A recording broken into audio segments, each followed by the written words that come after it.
Il est 19h, bonsoir à tous. Voici les titres de l'actualité de ce mardi.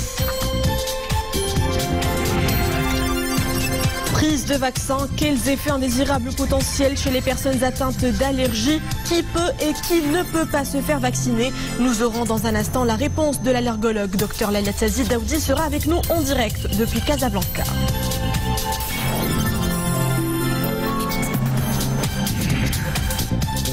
À suivre également dans ce journal, une expérience pilote au Maroc. Un premier centre de secours a été inauguré ce matin au niveau de la station de péage autoroutière de Bouznika. Des interventions urgentes y seront prodiguées pour secourir les accidentés en détresse. De Casablanca à Guelgarat à vélo, un challenge audacieux que s'apprête à relever le cycliste marocain Hassan Abdelwahed. Un périple sur 4000 km aller-retour. Nous ferons sa rencontre en fin de journal. Dossier du Sahara marocain pour ouvrir ce journal. Les États-Unis, je cite, vont continuer à soutenir le processus onusien en vue d'une solution juste et durable aux différends de longue date au Maroc. La déclaration a été faite hier par le porte-parole du département d'État américain. Il n'y a aucune mise à jour pour le moment. Ce que nous avons globalement dit est toujours en vigueur au sujet de la question du Sahara. C'est ce qu'a ajouté le responsable dans une réponse à une question sur la position de l'administration Biden. Nous allons continuer de soutenir le processus de l'ONU pour mettre en œuvre une solution juste et durable à ce différend de longue date au Maroc. Nous continuerons d'appuyer le travail de la MINURSO pour surveiller le cessez-le-feu et prévenir la violence dans la région, a-t-il conclu. Partenariat Maroc-CCG, à présent, ce processus de coopération était au cœur d'un entretien entre le ministre des Affaires étrangères, de la coopération africaine et des Marocains résidant à l'étranger, Nasser Bourita, et le secrétaire général du Conseil de coopération du Golfe. Les deux parties ont évoqué toute une décennie de partenariat stratégique, saluant les étapes importantes franchies par ce partenariat, grâce à la sollicitude de Sa Majesté le roi Mohammed VI et ses frères, les dirigeants des États du CCG. La décision de prolonger le plan d'action conjoint jusqu'en 2024 a également été abordé. Le secrétaire général du CCG a salué les efforts de Sa Majesté le Roi, président du comité Al-Quds, pour la défense du statut spécial d'Al-Quds, la préservation de son cachet islamique et de l'intégrité de la mosquée Al-Aqsa, ainsi que l'identité historique de cette ville en tant que terre de coexistence entre les religions monothéistes. Le secrétaire général a également réitéré la position ferme des États du CCG en faveur de la souveraineté du Maroc sur son Sahara et de son intégrité territoriale, notant que toute solution à ce différend régional artificiel n'est possible que dans le cadre de la souveraineté et de l'unité du Royaume du Maroc. Nous vous le disions hier, le Maroc ne figure plus dans la liste grise de l'Union européenne des juridictions non coopératives à des fins fiscales. Une avancée dont se félicite la CGEM. Nous avons avec nous en direct de Casablanca Mehdi Tazi, vice-président général de la CGEM. Monsieur Tazi, bonsoir. Bonsoir, merci pour votre invitation. La sortie du Maroc de la liste grise de l'Union européenne est un nouvel atout pour l'attractivité du Royaume. Comment cela va se traduire ? Écoutez, le Maroc a fait un travail depuis un certain nombre d'années maintenant pour sortir de cette liste grise, et nos partenaires européens, qui sont bien évidemment des partenaires importants, souhaitaient que lorsqu'il y a une production pour un secteur donné, il n'y ait pas de différence de taxation entre une production destinée au marché local et une production destinée à l'export. Donc le point essentiel sur lequel le Maroc a travaillé sur les dernières années, c'est ça. Et donc à donner un certain nombre de garanties fiscales dans ce sens. C'est ce qui nous permet de sortir de cette liste des juridictions non coopératives. Et à ce titre, bien évidemment, nous nous en félicitons, et nous félicitons la diplomatie marocaine ainsi que la diplomatie économique marocaine qui a accompli qui a réussi cette sortie. Monsieur Tazi, le Maroc devient donc pour Bruxelles green listed. Quelle sera la répercussion directe pour les entreprises privées au Maroc ? Le fait d'être dans une liste grise ou dans une liste noire même peut avoir des conséquences, notamment sur les flots d'investissement qui viennent dans le pays, parce que les banques publiques d'investissement ne sont plus autorisées dans ce cas-là à investir dans les pays. Il y a également un risque de transparence et de réputation qui fait que les entreprises étrangères deviennent réticentes à investir dans les pays qui sont dans ces listes-là. Donc la conséquence très directe, c'est d'avoir une conséquence de meilleure réputation, et c'est un flot d'investissement qui viendrait plus simplement parce que les banques d'investissement public n'auraient pas cette contrainte de ne pas investir, et les entreprises investiraient plus facilement dans ces juridictions dites green list. Merci pour ces précisions. Monsieur Mehdi Tazzi, je rappelle que vous êtes vice-président général de la CGEM. Merci à vous.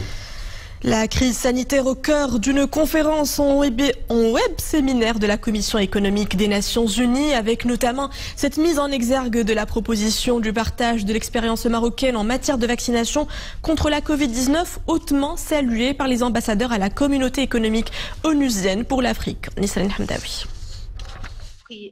Les participants à la conférence organisée par la Commission économique des Nations Unies pour l'Afrique dressent tout un tableau de la situation économique à l'aune de la crise sanitaire, notamment dans les pays d'Afrique du Nord.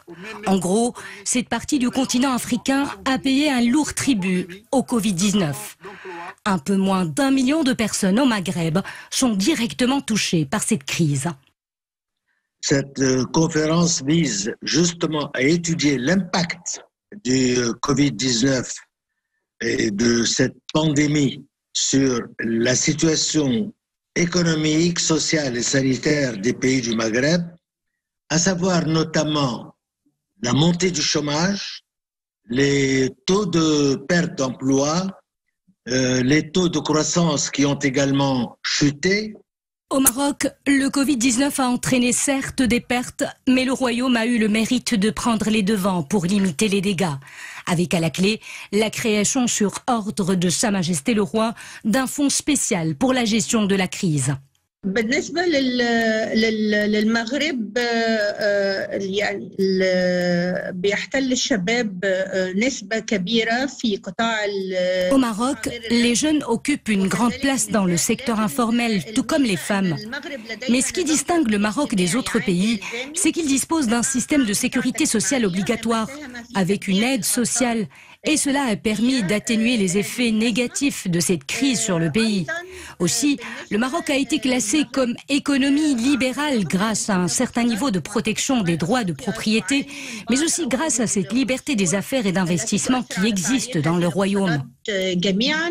ولكن المغرب تم تصنيفه على انه اقتصاد حر بفضل مستوى حماية حقوق الملكية ومستوى حرية الأعمال والاستثمارات. Cette conférence organisée à distance vise à dégager des pistes de relance des économies les plus touchées par la crise sanitaire. L'heure est à la coordination des efforts des pays du Maghreb pour tracer les contours d'une stratégie adaptée à cette situation exceptionnelle. À présent, l'horloge de l'opération vaccinale au plan national jusqu'à ce soir, 18h, 2 635 859. C'est le nombre de Marocains qui ont bénéficié de la première dose du vaccin anti-Covid-19, pendant que 31 232 autres ont bénéficié de la deuxième dose.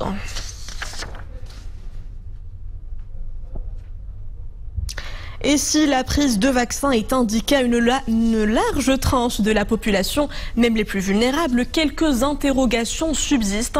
Plusieurs se demandent, le vaccin ne serait-il pas sans effet indésirable potentiel, à l'origine de réactions allergiques, notamment chez les personnes atteintes d'allergies respiratoires, cutanées ou alimentaires. Pour nous aider à mieux comprendre ces risques, nous retrouvons duplex depuis Casablanca, Dr Leila Tazi Daoudi, allergologue. Docteur, bonsoir.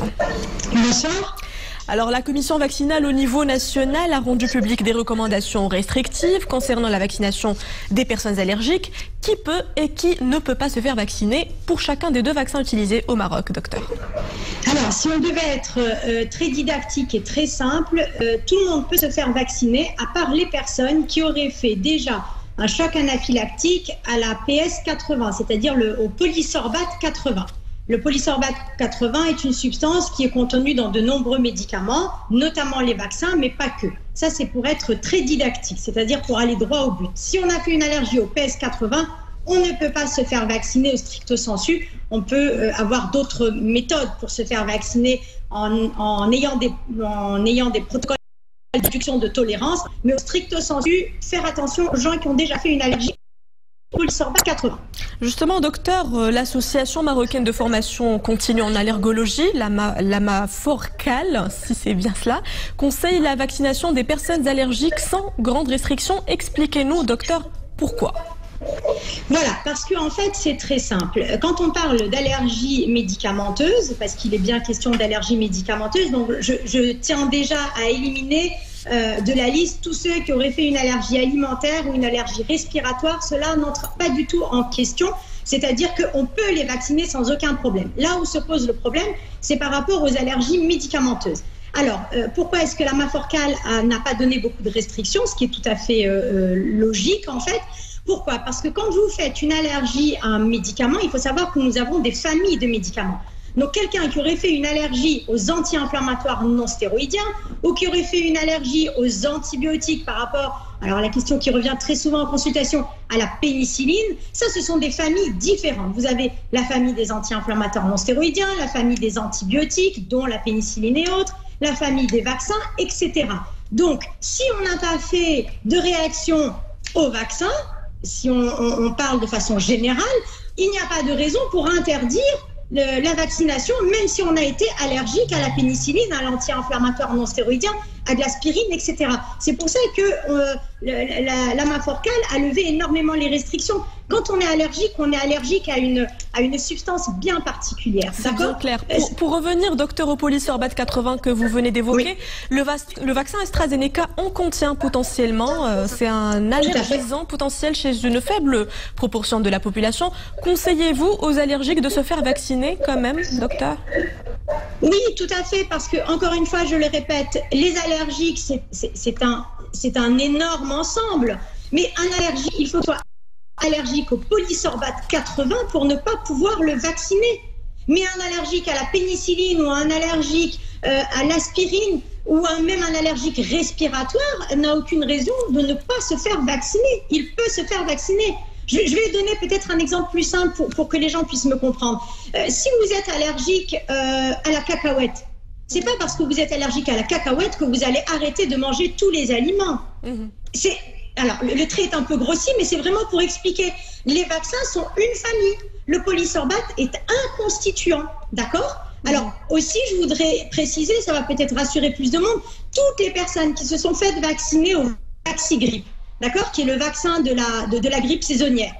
Le Vaxigrippe contient aussi du Polisorbat 80. Tous ces gens-là qui se sont fait vacciner au Vaxigrippe sans avoir eu aucun effet secondaire, allergie à la pénicilline, à l'aspirine ou à autre chose, il n'y a aucune raison qu'ils n'aillent pas se faire vacciner à l'AstraZeneca et encore plus au Sinopharm. C'est assez clair, docteur. Pour revenir aussi au protocole de vaccination qui recommande à toute personne vaccinée de rester 15 minutes en observation au niveau du centre de vaccination, est-ce suffisant pour déceler une éventuelle complication chez les personnes allergiques? Non, alors en fait 15 minutes c'est un peu juste. En général les réactions graves d'allergie, elles surviennent dans les 30 minutes après.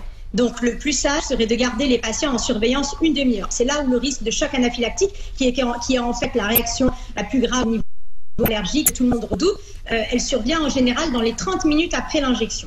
Très bien. Dernière question, docteur. Peut-on dire que nous avons la chance d'avoir les bons vaccins, ceux qui sont indiqués pour les terrains allergiques hypersensibles? Complètement, parce que il ne faut pas oublier que l'Europe a conseillé aux gens. Donc, alors, excusez-moi, je vais un petit peu reprendre parce que quand on parlait d'allergie, quand tout ce débat a été mis sur la toile, ce débat concernait les vaccins de Pfizer et de Moderna. Oui. Et pas du tout les vaccins que nous avons. Et donc, l'Europe a conseillé aux gens allergiques de se diriger plutôt vers les vaccins de Sinopharm et vers le vaccin d'AstraZeneca. Donc oui, nous avons vraiment la chance de pouvoir avoir des vaccins qui peuvent couvrir une très très grande majorité de la population. Merci pour tous ces éléments de réponse, docteur Leïla Tazi Daoudi. Je rappelle que vous étiez en direct avec nous depuis Casablanca. Place au bilan journalier du Covid-19. Les différents indicateurs épidémiologiques sont en nette amélioration. 446 cas confirmés, 15 décès à déplorer. et 808 nouvelles rémissions. Les cas actifs sont tout aussi en baisse, 7030 à ce jour. Les cas graves ou critiques se chiffrent à 440, dont 33 sont sous intubation et 262 sont sous ventilation non invasive. 2020, une année de tous les records. Heureusement, pas sur nos routes. Un repli significatif d'accidents a été constaté l'année passée. Pour maintenir ces tendances, les autoroutes du Maroc, en partenariat avec la Direction générale de la protection civile, ont inauguré aujourd'hui un premier centre de secours au cœur de la station de péage de Bouzniqa. Sur les routes, quelques 2774 cas de décès ont été recensés l'an dernier. Des interventions rapides des secours permettraient de sauver des vies. C'est du moins l'ambition de ce poste de secours. Dans le premier du genre, vient d'être installé au sein même de la station de péage de Bouzniqa. Cette nouvelle infrastructure est équipée pour prendre en charge toute personne en détresse au niveau de l'axe autoroutier. C'est un programme avec la Direction générale de la protection civile qui concerne 16 centres. Et à partir d'aujourd'hui, on va ouvrir 8 autres centres. Et le but, c'est de renforcer la sécurité des usagers d'autoroute. L'inauguration de ce centre s'inscrit dans le cadre du partenariat stratégique entre la Direction générale de la protection civile et la Société nationale des autoroutes du Maroc. Sur une superficie de 140 mètres carrés, d'autres stations du genre vont suivre. Ce sont 8 autres postes de secours autoroutiers qui seront inaugurés dans les mois à venir. L'objectif étant de raccourcir significativement la durée d'intervention des équipes de la protection civile sur le réseau autoroutier national.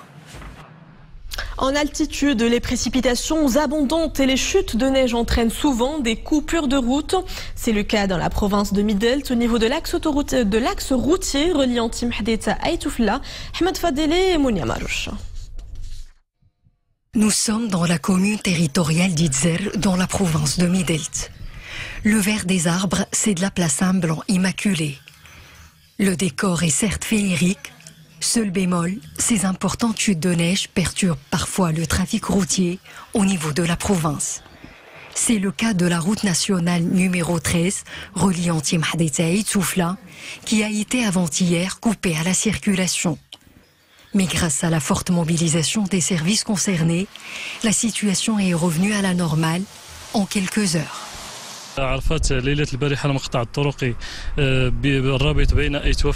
Il a beaucoup neigé à tel point que la circulation a été paralysée au niveau de cet axe routier.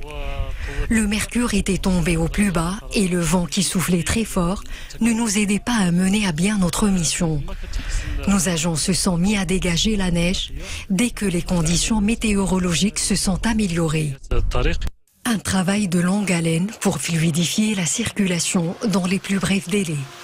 Les efforts des autorités locales ont déjà porté leurs fruits et les automobilistes reprennent le volant en toute sécurité. Certains semblent déjà préparés. Quand je prends la route dans de telles conditions météorologiques, je suis non seulement regardant sur l'état mécanique de ma voiture, mais je me renseigne aussi sur l'état de la route auprès de la direction provinciale de l'équipement et du transport. Je tiens à contrôler l'état mécanique de mon véhicule avant tout déplacement. Je vérifie l'état des pneus et les balais des essuie-glaces. Je veille également à rouler à faible vitesse et à respecter la signalisation. Des conseils à suivre pour profiter en toute sécurité de la magie de l'hiver. Football à présent, au lendemain de la victoire du 11 national 3-0 devant la Tanzanie, la sélection nationale junior termine en tête du groupe C avec 7 points et devra affronter vendredi son homologue tunisienne en quart de finale de la Coupe d'Afrique des Nations U20. La rencontre aura lieu à partir de 17h au stade municipal de Nouadhibou en Mauritanie. Ballon rond toujours, direction Luanda où le Wydad Casablanca s'est imposé 1-0 aujourd'hui sur la pelouse du club angolais de Petro Atlético pour le compte d'un match de la deuxième journée de la Ligue des champions de la CAF. Le WAC évolue dans le groupe C aux côtés des clubs de Oroya Conakry de Guinée et Petro Atlético de l'Angola et des Kaizer Chiefs de l'Afrique du Sud. Le Sahara a toujours été et sera à jamais marocain. C'est sous ce slogan que le cycliste Hassan Abdelouahed a décidé d'entreprendre son périple audacieux de Casablanca à Guerguerat. Cet amoureux des deux roues a entamé un périple de 4000 km sous l'œil admiratif d'une foule de supporters, dont Fatna Tabout, sur un récit de Boubkar Ben Gabrit. C'est une nouvelle aventure pour Hassan Abdelouahed. Un nouveau défi à relever. Cette fois-ci, sa destination, c'est El Guerguerat. Hassan est accompagné dans ce périple par 3 amis cyclistes de Meknes, Oujda et Zagora. Je donne rendez-vous à mes amis à Zagora. Puis, nous rejoindrons El Guerguerat après un passage par Mehbes. Je remercie toutes les personnes qui m'accompagnent dans cette belle aventure sur les deux roues. C'est parti pour un très long périple de près de 4000 km en aller-retour. Hassan Abdelouahed traversera une multitude de paysages à couper le souffle à quelques semaines du printemps.